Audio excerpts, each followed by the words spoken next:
जय भीम। बाबा साहब की जयंती मना रहे हो और जय भीम नहीं बोल रहे, मजा नहीं आएगा। हाथ उठा के बोलना, पार्लियामेंट 1 किलोमीटर पे आवाज जानी चाहिए। जय भीम, जय भीम, जय भीम।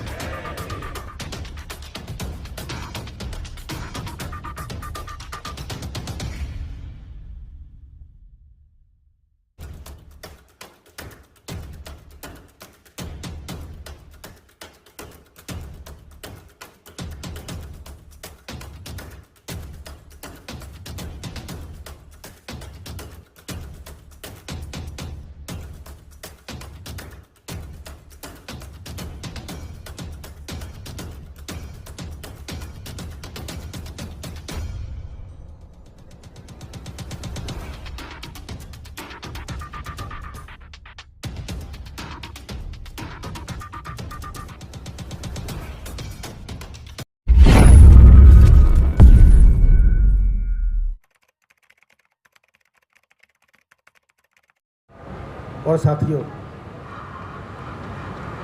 मेरे ख्याल में ये बहुत ही सौभाग्य का दिन है आज कि हम लोग बाबा साहब अम्बेडकर की 133वीं जयंती पर यहाँ इकट्ठे हुए हैं। बाबा साहब का नाम सिर्फ संविधान के निर्माता के तौर पे ना देखा जाए। मेरा अपना मानना है कि वो सिर्फ हमारे देश की नहीं, पूरे संसार में, मतलब विश्व में सबसे प्रसिद्ध हस्ती हैं। क्योंकि अभी मैं रिसेंटली, मैं ज़्यादा उनके बारे में नहीं बोलूँगा क्योंकि बाकी भी स्पीकर्स बोलेंगे। 2-4 चीज़ें ज़रूर बताना चाहूँगा कि अभी मैं रिसेंटली कुछ वीडियोस देख रहा था, तो उसमें जिक्र किया गया कि वो जिस संस्थान से यूके में पास आउट हैं, वहाँ पे भी उनकी प्रतिमा लगी हुई है, वहाँ पे भी लोग उनको नमन करते हैं regularly.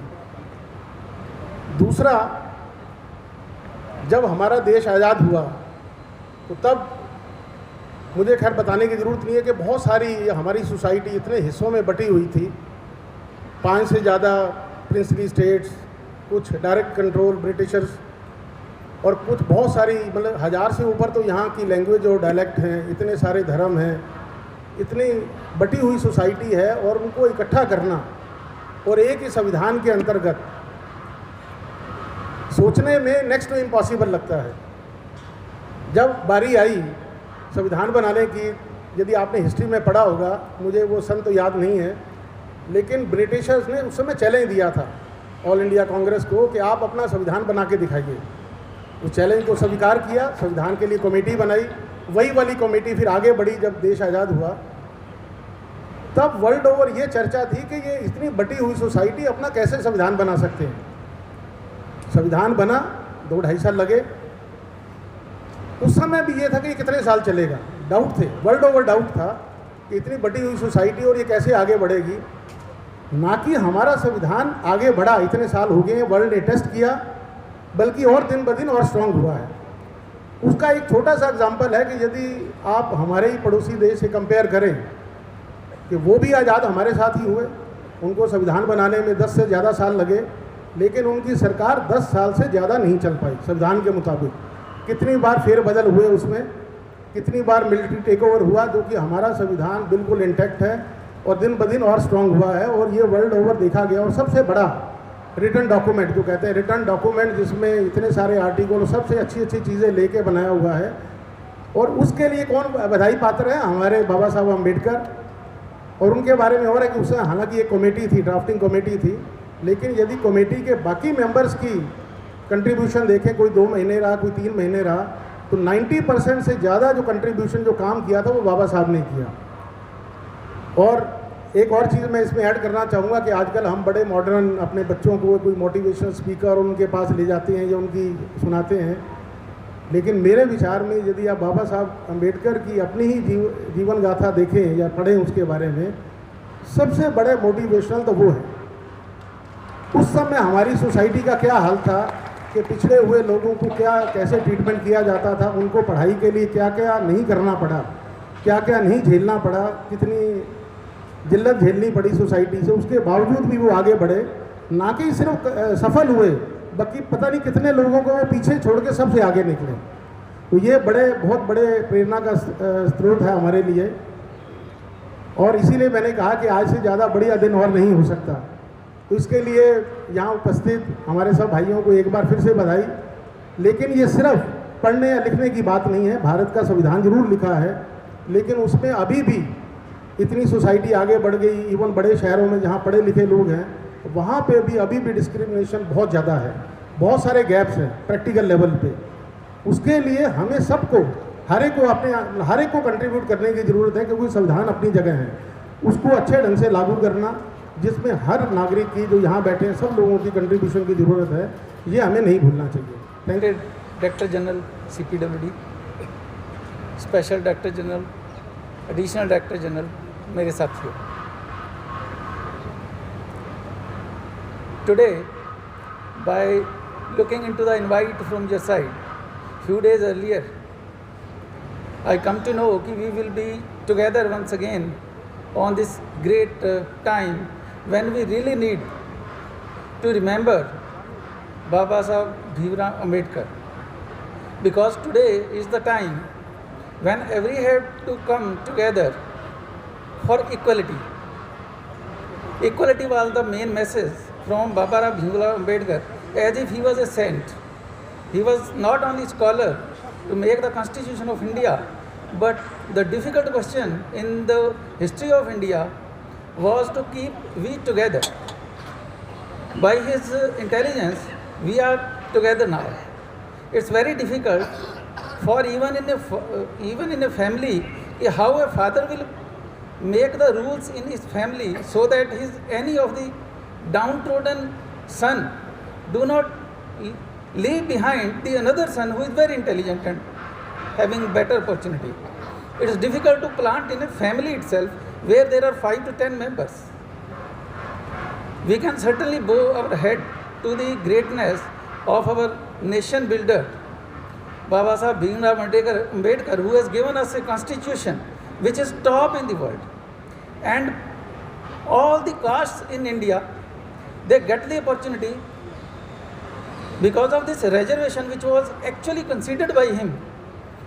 Once in an area which is not developed because of the regions best known to the society, if one person performs in that area, it becomes a guide for the all other persons. That is why this formula was devised in Indian history, that to keep everybody a part of the government services. This great idea of reservation was conceived by him, and today we see the representation of full of India, and we feel proud that our all areas, all constitution, all languages, and we together are one family. This was the great achievement done by him.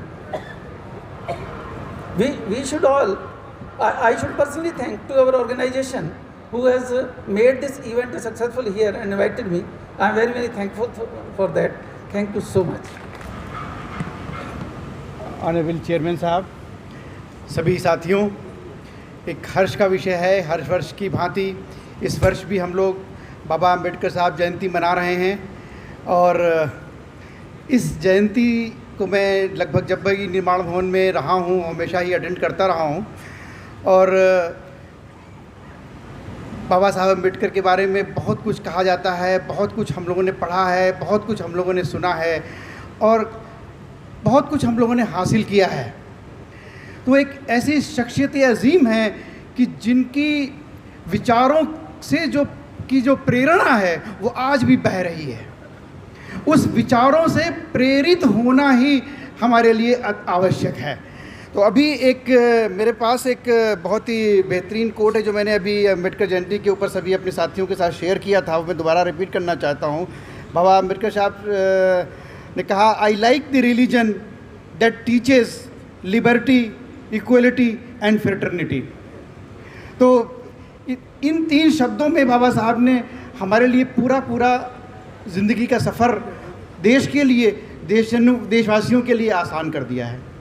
और हम इन शब्दों को अगर अपनी ज़िंदगी में, अपने विचारों में और अपने कर्म में ढाल लें तो हम बाबा साहब के अनुयायी बनेंगे, और उस शख्सियत अजीम का सपना तभी पूरा होगा। एक छोटी सी 4 पंक्तियां मैं पोइट्री की पढ़ना चाहता हूँ। हालांकि हो सकता है कि इस अकेज़न से ज़्यादा सूट ना करें, लेकिन हाँ प्रेरणा से सूट करती हुई लाइनें हैं।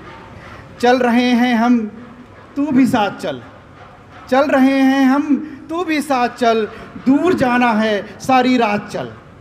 चल रहे हैं हम, तू भी साथ चल, दूर जाना है सारी रात चल। थक गए हो तो आराम कर या पकड़ के मेरा हाथ चल। थक गए हो तो आराम कर या पकड़ के मेरा हाथ चल। गुफ्तगू अपनी जारी रहे, साथ करते करते बात चल। गुफ्तगू अपनी जारी रहे, साथ करते करते बात चल। हुस्न ढल जाएगा एक दिन, डालकर बाहों में हाथ चल, डालकर बाहों में हाथ चल। ख़त्म हो जाएगा ये सफ़र, धूप या हो बरसात चल, धूप या हो बरसात चल। लुत्फ़ मोहब्बत है यही, रक्स करते करते साथ चल। इन्हीं शब्दों के साथ मैं विराम देता हूँ। हमारे बीच में बहुत सम्मानीय लोग यहाँ पे मौजूद हैं, उनके विचार हम सुनेंगे। धन्यवाद। निर्माण भवन में यह पहला मौका है जब मुझे शिरकत करने का ये हासिल हुआ है। इसके पहले जहाँ जहाँ मेरी तैनाती रही वहाँ पर ये प्रोग्राम होते रहे और हमारा उसमें भागीदारी पूरी तरह से रही। मुझे बड़ा अच्छा महसूस हो रहा है, बहुत सारी अच्छी बातें बताई गई। भारत रत्न ही नहीं, विश्व रत्न के सम्मान से उनको नवाजा जाना चाहिए, नवाजा गया है। ऐसे महापुरुष को हम सत नमन करते हैं और आप सबका हार्दिक अभिनंदन करते हैं। देश आज़ाद हुआ, देश को चलाने के लिए एक संविधान की ज़रूरत होती है। संविधान बनाना वाकई में बहुत मुश्किल काम है और यह काम किसी अजीम शख्सियत को ही दिया जा सकता था और हमारे बीच वाकई में ऐसी अजीम शख्सियत मौजूद थी और यह काम उन्होंने बखूबी अंजाम दिया। और आज भी हम उस संविधान की जो इतना दिनों दिन मजबूत होता जा रहा है उसी से अपना देश चला रहे हैं और प्रगति के पथ पर आगे बढ़ रहे हैं। हम सभी बहुत भाग्यशाली हैं तथा गौरवान्वित हैं कि भारतवर्ष की धरती पर एक महान विभूति बाबा साहब डॉक्टर भीमराव अंबेडकर का जन्म 14 अप्रैल 1891 को हुआ था, जिसे हम आज प्रतिवर्ष अंबेडकर जयंती के रूप में मनाते हैं। बाबा साहब का जन्म एक बहुत ही साधारण परिवार में हुआ था। सामाजिक एवं जातिगत भेदभाव के रहते बाबा साहब को काफ़ी व्यक्तिगत यातनाएं सहनी पड़ी तथा उनकी प्राथमिक शिक्षा भी अनेक कठिनाइयों के दौर से गुजरी थी। संभवतः इन्हीं सामाजिक विषमताओं एवं जातिगत भेदभाव के कारण ही बाबा साहब ने यह प्रण किया कि यदि समाज में दलितों के प्रति फैले भेदभाव को दूर करना है तो स्वयं को शिक्षित करना होगा एवं सामाजिक उत्थान के कार्यों में विशेष प्रयास करने होंगे। बाबा साहब बचपन से ही बहुत होनहार एवं बुद्धिमान व्यक्ति थे। शिक्षा के क्षेत्र में बाबा साहब हमेशा विशेष अंकों से उत्तीर्ण होते थे। जब बाबा साहब को उच्च शिक्षा हेतु विदेश जाने का अवसर मिला तो उन्होंने वहाँ पर भी स्कॉलरशिप के माध्यम से अमेरिका तथा ब्रिटेन में अपनी उच्चतम शिक्षा प्राप्त की। बाबा साहब ने कोलंबिया यूनिवर्सिटी तथा लंदन स्कूल ऑफ इकोनॉमिक्स में भी शिक्षा प्राप्त की थी। बाबा साहब ने कानूनी शिक्षा के अतिरिक्त अन्य महत्वपूर्ण विषयों जैसे कि अर्थशास्त्र, समाजशास्त्र, इतिहास, दर्शन शास्त्र, मानव शास्त्र तथा राजनीति शास्त्र का भी गहन अध्ययन किया था। बाबा साहब प्रथम भारतीय तथा साउथ एशिया के प्रथम व्यक्ति थे जिन्होंने विदेश में इकोनॉमिक्स में PhD की उपाधि मात्र 24 साल की आयु में प्राप्त की थी। बाबा साहब द्वारा अनेक सामाजिक कार्य किए गए जिसमें मुख्यतः दलितों के शिक्षा उत्थान, छुआछूत को समाप्त करना, पीने के पानी की समस्या का निवारण, हिंदू मंदिरों में दलितों के प्रवेश अधिकार इत्यादि रहे हैं। 15 अगस्त 1947 को भारत की स्वतंत्रता के बाद नई सरकार अस्तित्व में आई। तब बाबा साहब को कानून मंत्री के रूप में देश की सेवा का अवसर प्रदान करने के लिए आमंत्रित किया गया, जिसे बाबा साहब ने सहर्ष स्वीकार किया तथा स्वतंत्र भारत के पहले कानून मंत्री बने। बाबा साहब को 29 अगस्त 1947 को स्वतंत्र भारत के नए संविधान सभा की प्रारूप समिति का अध्यक्ष चुना गया, जो कि एक चुनौतीपूर्ण कार्य था एवं बाबा साहब ने दिन रात अथक प्रयास कर भारतीय संविधान का एक ऐसा प्रारूप तैयार किया जो कि समता, स्वतंत्रता, बंधुता एवं न्याय के सिद्धांतों पर आधारित है। 26 जनवरी 1950 में भारतीय संविधान लागू हुआ तथा इस प्रकार बाबा साहब ने भारतीय संविधान द्वारा एक नए युग का शुभारंभ किया। बाबा साहब ने अपने जीवन में अनेक पुस्तकें लिखी हैं जो हम सबके लिए एक प्रेरणा का स्रोत रहे हैं। समाज कल्याण एवं देश के प्रति उनकी सेवाओं को सम्मान देते हुए बाबा साहब को 1990 में भारत सर्वोच्च नागरिक पुरस्कार भारत रत्न से सम्मानित किया गया। जैसे कि बाबा साहब को अपने प्रारंभिक जीवन में अनेक व्यक्तिगत एवं सामाजिक कठिनाइयों का सामना करना पड़ा, परंतु इन कठिनाइयों के बोझ तले दबने के बजाय उन्होंने अपने अंदर सामाजिक परिवर्तन के लिए जुनून पैदा किया तथा शिक्षा को अपना हथियार बनाया। इसी प्रकार हम सबको भी अपने जीवन की कठिनाइयों पर शिक्षा, जुझारूपन, दृढ़ निश्चय एवं तपस्या से विजय प्राप्त करना चाहिए। बाबा साहब के जन्मदिन अवसर पर के उपलक्ष्य में हम सब बाबा साहब को शत शत नमन करते हैं। इन्हीं शब्दों के साथ यहाँ पर उपस्थित आप सभी को बहुत बहुत बधाई एवं धन्यवाद। नमस्कार। हम सब डॉक्टर बाबा साहब आम्बेडकर की जन्म जयंती मनाने के लिए एकत्रित हुए हैं।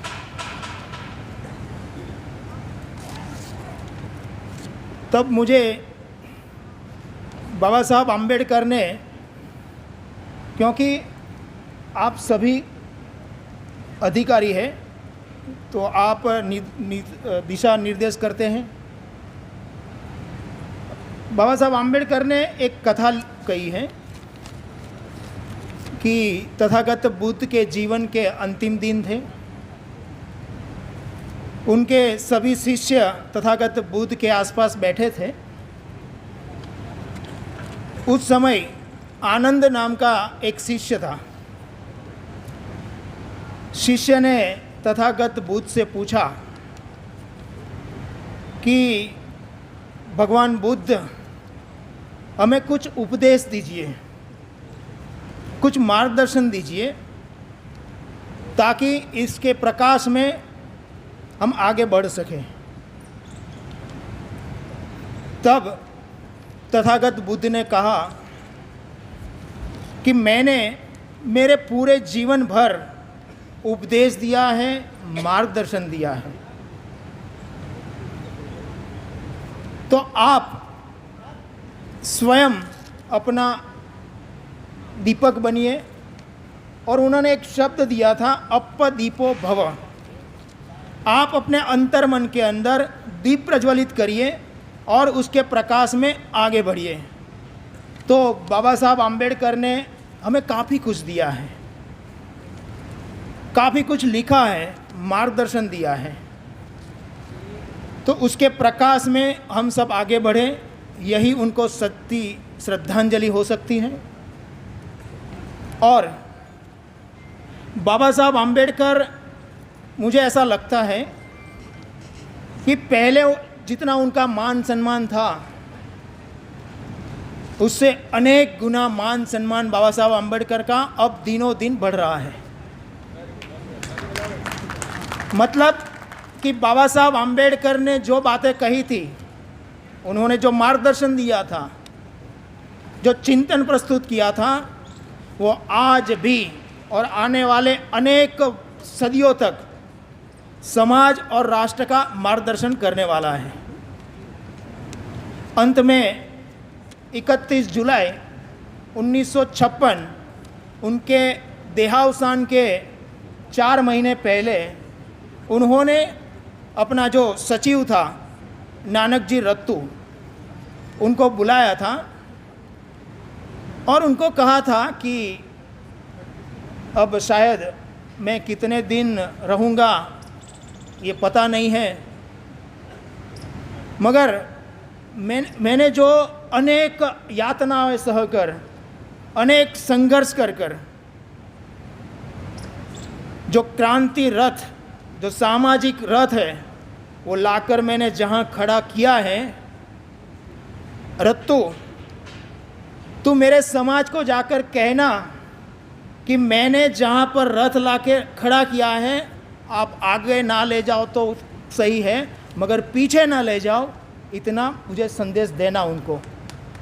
तो आप सभी से यही प्रार्थना है कि बाबा साहब आम्बेडकर ने जो दिया है वो हम समाज में न फैलाए तो कोई बात नहीं, मगर जहाँ है वहीं से ही हम आगे ले जाएं तो भी बहुत है। मैं भारत रत्न बाबा साहब डॉक्टर भीमराव अम्बेडकर जी की 133वीं जयंती मनाए जाने के अवसर पर आयोजित इस कार्यक्रम में सम्मिलित होकर अत्यंत गौरवान्वित अनुभव कर रहा हूँ। इस अवसर पर मुझे आमंत्रित करने के लिए मैं केंद्रीय लोक निर्माण विभाग SC ST एसोसिएशन के पदाधिकारियों को बहुत बहुत धन्यवाद देता हूँ। जैसा कि आप सभी को ज्ञात है, 20वीं शताब्दी के श्रेष्ठ चिंतक, ओजस्वी लेखक तथा यशस्वी वक्ता एवं स्वतंत्र भारत के प्रथम कानून मंत्री डॉक्टर भीमराव अम्बेडकर भारत संविधान के प्रमुख निर्माणकर्ता थे। विधि विशेषज्ञ, अत्यंत परिश्रमी, उत्कृष्ट कौशल के धनी, उदारवादी परंतु सुदृढ़ व्यक्ति के रूप में बाबा साहब डॉक्टर भीमराव अम्बेडकर ने संविधान के निर्माण में महत्वपूर्ण योगदान दिया। डॉक्टर अम्बेडकर ने 32 डिग्रियां हासिल की और उन्हें 9 भाषाओं में महारत हासिल थी। उन्होंने 1913 से 1917 तक अमेरिका में रहते हुए कोलंबिया यूनिवर्सिटी से इकोनॉमिक्स में PhD की प्राप्त की और इस PhD की थीसिस को the development of provincial finance in British India किताब के नाम से छापा गया। वे विदेश से इकोनॉमिक्स विषय में डॉक्टरेट करने वाले प्रथम भारतीय थे। 1920 में लंदन में रहते हुए उन्होंने लंदन स्कूल ऑफ इकोनॉमिक्स में एवं पॉलिटिकल साइंस से MSc और DSc की डिग्रियां प्राप्त की। वहाँ रहते उन्होंने बार लॉ की डिग्री भी प्राप्त की। डॉक्टर अम्बेडकर की लोकतंत्र में गहरी आस्था थी। वे इसे जीने का तरीका, वे ऑफ लाइफ मानते थे। अनेक कष्टों को सहन करते हुए अपने कठिन संघर्ष और कठोर परिश्रम से उन्होंने प्रगति की ऊंचाइयों को छुआ था। अपने गुणों के कारण वे संविधान की रचना में संविधान सभा द्वारा गठित सभी समितियों में प्रारूप समिति, जो कि एक सर्वाधिक महत्वपूर्ण समिति थी, उसके अध्यक्ष पद के लिए बाबा साहब को चुना गया था। प्रारूप समिति के अध्यक्ष में डॉक्टर अम्बेडकर ने महत्वपूर्ण भूमिका का निर्वहन किया था। डॉक्टर अम्बेडकर को भारतीय संविधान का जनक भी माना जाता है। उनके व्यक्तित्व और चिंतन का संविधान के स्वरूप पर गहरा प्रभाव पड़ा।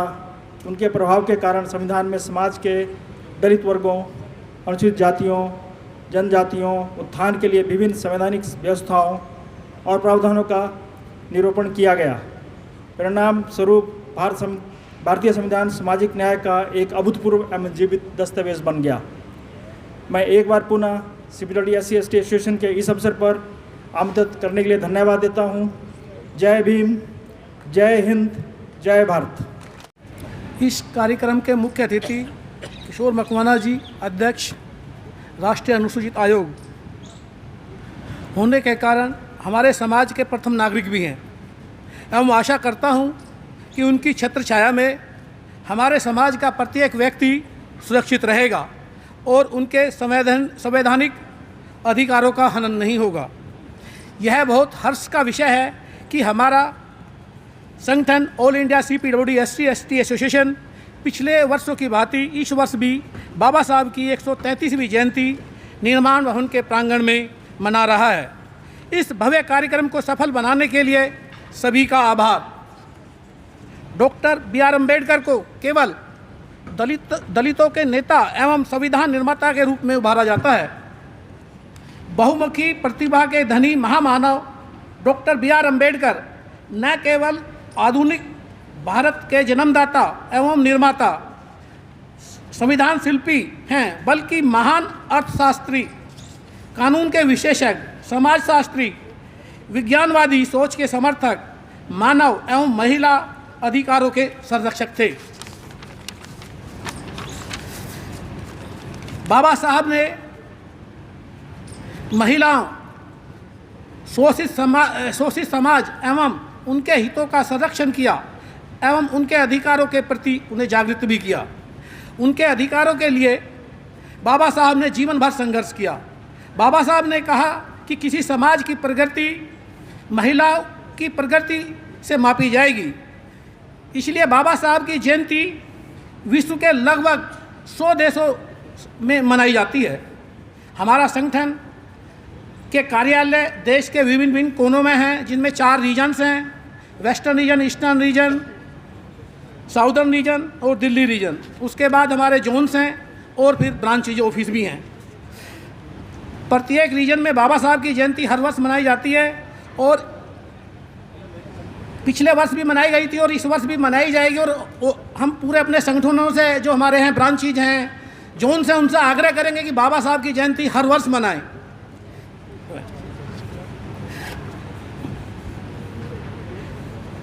जयंती मनाने का उद्देश्य बाबा साहब के समानता, शिक्षित एवं संगठित रहने के संदेश को जन जन तक फैलाना है। इन्हीं शब्दों के साथ मैं राष्ट्रीय सचिव होने के नाते आपको विश्वास दिलाता हूं कि आपकी समस्याओं को उचित स्तर पर उठाया जाएगा एवं उनको हल करने का यथासंभव प्रयास किया जाएगा। इन्हीं शब्दों के साथ मैं अपनी वाणी को विराम देता हूं। जय भीम। उनको डिफरेंट विभागों के मैनुअल्स में उतारा गया, लेकिन कर्म तो हमें करना ही पड़ेगा, शिक्षित तो हमें होना ही पड़ेगा। देखिए, मैं बताता हूँ कि 95-96 में I was appointed as LDC। तो उस टाइम बड़ा एक होता था कि जी LDC रिटायर हो जाते हैं, UDC भी नहीं बनोगे, लेकिन हमने एग्ज़ाम दिए और मैं प्राउडली बता रहा हूँ एंड मैं प्राउड से कहता हूँ, मैं CPWD में काम करता हूँ। आज मैं मिनिस्ट्रियल स्टाफ की शीर्ष पोस्ट पे हूँ। मेरे अभी भी जब मैं प्रमोट हुआ था मेरे 10.5 साल पड़े हुए थे ना। I am AA। तो ऐसा नहीं है, हमें जो संविधान ने अधिकार दिए हैं हमें उनको शिक्षा के रूप में ग्रहण करना है, हमें मेहनत के रूप में ग्रहण करना है, हमें संघर्ष के रूप में ग्रहण करना है, हमें अपने आप उपलब्धियां हासिल हो जाएंगी। तो ये सब बाबा साहब की देन। लेकिन उन्होंने कभी नहीं कहा कि खाली हाथ पे हाथ रख के बैठ जाओ, काम तो हमें करना ही पड़ेगा। तो मैं अपने अध्यक्ष महोदय मुकेश मीणा साहब से रिक्वेस्ट करूंगा कि वह आए मंच पे अपनी बात रखें। मुकेश मीणा जी। साथियों, हमारे बीच हमारे राजदेव साहब, अतिरिक्त महानिदेशक, बाबा साहब की जयंती मनाने के लिए गुवाहाटी से स्पेशली दिल्ली आए हैं। उनका विशेष आभार हमारी एसोसिएशन व्यक्त करती है। जय भीम। श्रीमान चेयरमैन साहब, श्रीमान DG साहब, DG सर एवं ADG सर एवं सभी साथियों, प्रतिवर्ष की भांति इस वर्ष भी all India CPWD ST association द्वारा 133 अम्बेडकर जयंती का आयोजित किया गया है। हमारे द्वारा पिछले काफ़ी वर्षों से निर्माण वन प्रांगण में कार्यक्रम आयोजित किया जा रहा है। इसे कार्यक्रम में समाज में विभिन्न वर्गों में परस्पर भाईचारा के अद्भुत बंधन बनता है और सौभाग्य है कि इसके माध्यम से मेरे बीच में अवसर मिला है।